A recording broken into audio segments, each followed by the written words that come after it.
Sí, soy el doctor Alejandro Mendoza Amaro, delegado científico de la Asociación Mexicana de Padres de Familias Separados.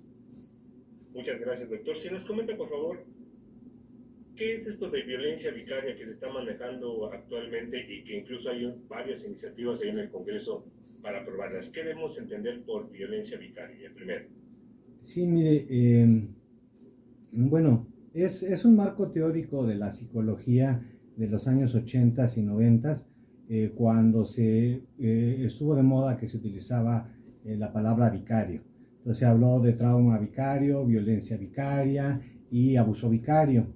En esos momentos hubo publicaciones en revistas indexadas y el tema, pues bueno, dio, digamos que sus frutos, ¿verdad?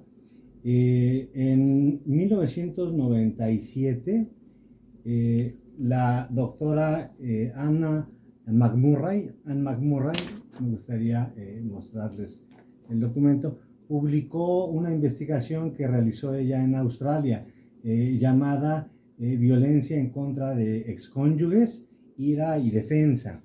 Y fue una investigación que realizó en parejas divorciadas, tanto madres como padres, que tenían dificultades en el acceso a convivir con sus hijos, en los cuales, pues bueno, por diversas razones se les impedía, siendo padres o madres funcionales, ¿no? Entonces, como una especie de venganza del excónyuge a través de los hijos. Y Anne McMurray publicó su artículo en la revista de Salud para las Mujeres Internacional, Cuidado de Salud para las Mujeres Internacional, un journal indexado, ¿no? Entonces, el primer antecedente que tenemos de la violencia vicaria en los contextos de separación o divorcio, publicado desde el milenio pasado, es que no había una diferencia entre si eras papá o eras mamá.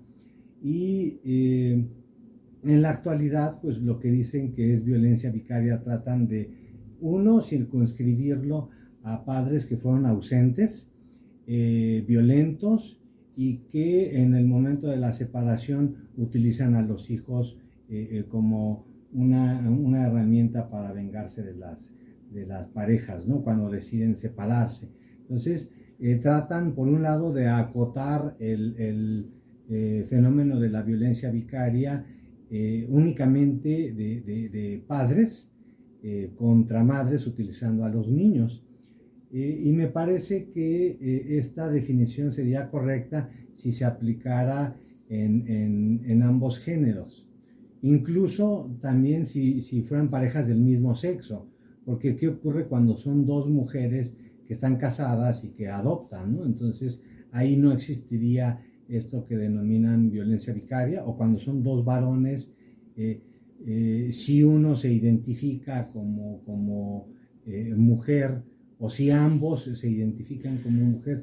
¿Qué ocurre en esos casos, ¿no? Entonces, creo que el foco se está perdiendo en realidad, que es proteger a los niños, ¿no? Entonces, no podemos hablar de un marco teórico de violencia vicaria que se utilizó sin una distinción de género en los 80s y en los 90s, para retomarlo en esta década y decir que solamente se aplica a un género. Otro problema que yo veo de la violencia vicaria es que empezaron a agregar más temas. Uno de ellos es el filicidio por venganza. Y el filicidio por venganza ocurre tanto en padres como en madres. Y de hecho, a nivel global, los reportes, independientemente de la religión predominante, de la cultura, si es occidental o si es oriental, la proporción es más o menos equivalente de filicidio en hombres y en mujeres, y de filicidio por venganza es igual, ¿no? Entonces, creo que se está perdiendo el foco del tema de la violencia contra los niños cuando se trata de reconocer que ocurre en un solo género. Oye, ¿qué diferencia hay entre esta violencia vicaria y la alineación parental? Eh, digamos que sí habría una diferencia.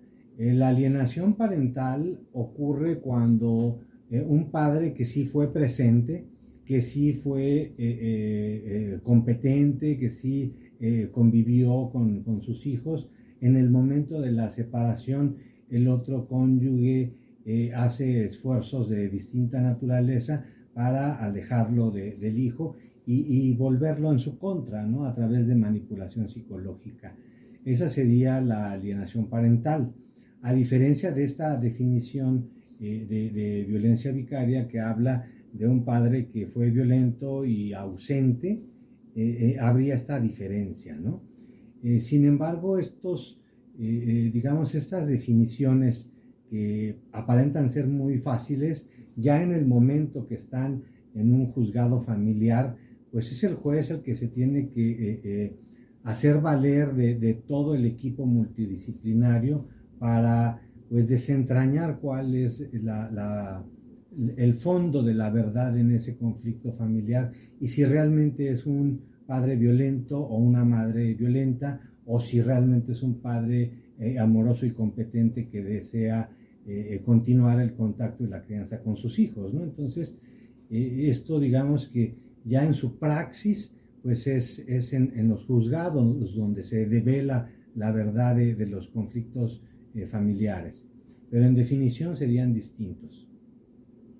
¿Usted conoce las dos iniciativas de ley que hay en el Congreso Federal para incluir esa violencia vicaria en la ley general para una vida libre de violencia de las mujeres? ¿En qué consiste esta iniciativa?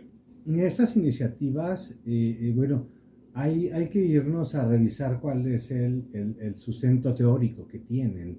Si uno revisa, en su mayoría son blogs de internet, son artículos de medios de comunicación y realmente no hay una investigación científica seria detrás.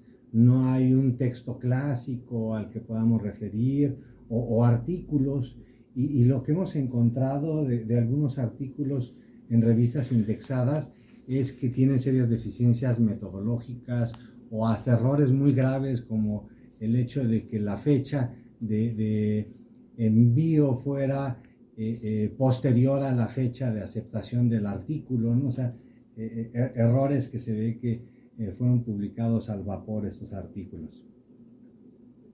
Entonces, y usted como científico obviamente está en contra de eso, de que no tenga una base científica estas iniciativas.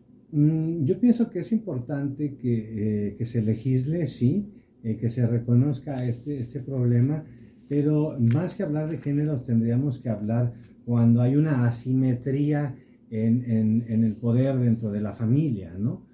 También en la actualidad los roles clásicos se han invertido, entonces hay hombres que se dedican al hogar y mujeres que tienen trabajos bien remunerados. Entonces, en estos casos, esta violencia vicaria, como la definen, por esa asimetría de poder, pudieran ser casos en espejo, ¿no? Es decir, que la mujer fuera ausente, que participara poco en la crianza, que abusara de su posición de proveedora económica y que al momento de la separación tratara de ejercer esta violencia como una extensión, ¿no? de los hijos en contra del papá, que pues fue el que los crió, ¿no? Entonces, más allá que sea un género, se presenta cuando hay una asimetría de poder en la pareja que cría. Y cuando son dos varones, ¿qué ocurre ahí? O cuando son dos mujeres, ¿qué ocurre ahí? Porque también es una familia, también tienen hijos, y si la definimos como padre en contra de madre, pues nos deja fuera de la protección a los hijos de estos matrimonios, ¿no? Que se separan. Entonces, ¿usted está en contra de estas iniciativas? Yo pienso que se deben de revisar para entender que no es un fenómeno de género. Algo, perdón, le iba a comentar.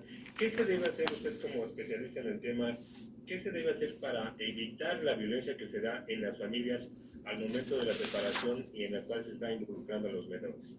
Ok, es algo muy importante. En los juzgados y la investigación que hay pues bueno, hemos evolucionado a los procesos adversariales y se ha ido dirigiendo hacia lo que son los medios alternos de solución de controversias, ¿no? A través de la mediación. Pero también los juzgados se están rebasando por juicios altamente contenciosos que pasan años y la familia sigue en litigio, ¿no? Entonces, estos litigios altamente contenciosos pues ocupan mucho tiempo de los juzgados y con pocos casos saturan a los tribunales. Esa experiencia que ha sido en todo el mundo llevó a que se pensara en una idea nueva, que ya se está legislando y ya se está implementando en muchos países y en estados, que es la figura del coordinador de parentalidad.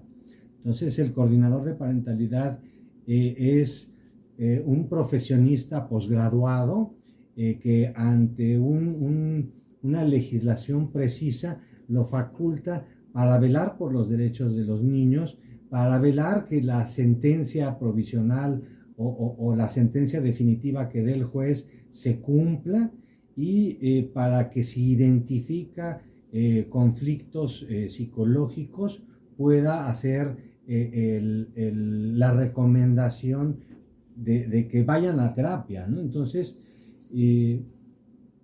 es una figura que psicoeduca en tiempo real a la familia, es una persona, un profesional que al mismo tiempo pasa sus reportes en automático al juzgado y le permite al juez tener ojos y oídos en el seno de cuando inicia la separación y de que es cuando muchas veces los malos entendidos pequeños se tornan a grandes. Entonces, hacia donde tendríamos que voltear a ver es hacia la legislación y la profesionalización del coordinador de parentalidad.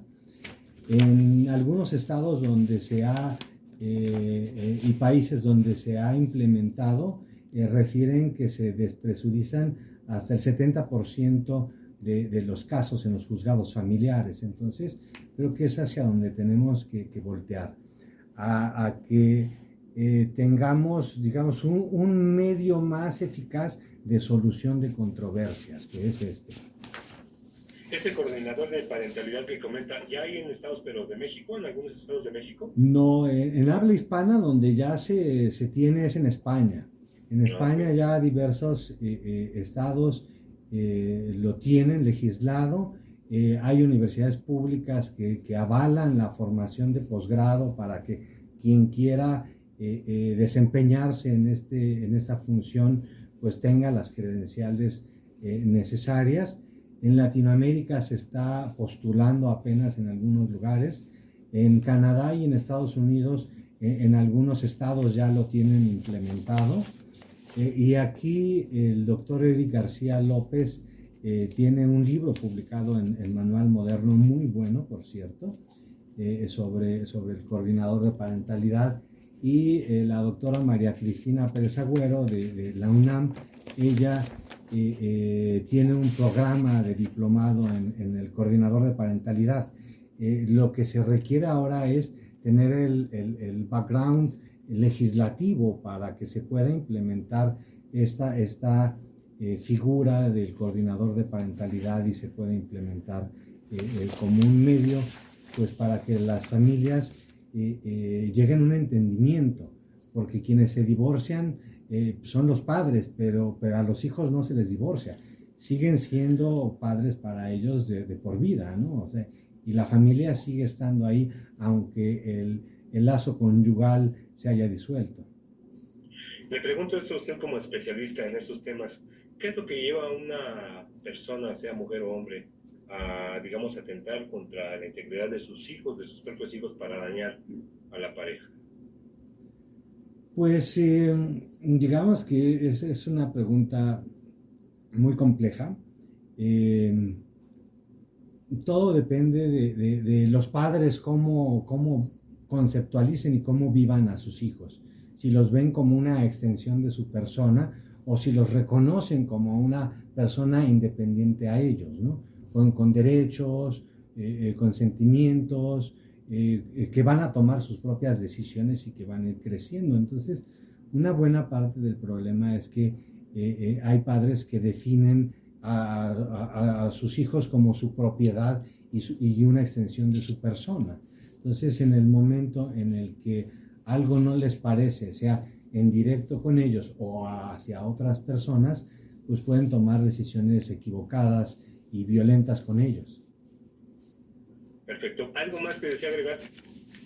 Pues digamos, es importante ahora que se generan estas iniciativas, que se pueda revisar pues cuál es el estado del arte, cuál es el conocimiento de frontera en todos estos temas y analizarlo con integridad científica para que se puedan hacer pues las tomas de acciones legislativas pues más sensatas y más congruentes. Perfecto, muchas gracias por la entrevista. Sí, estoy a la orden.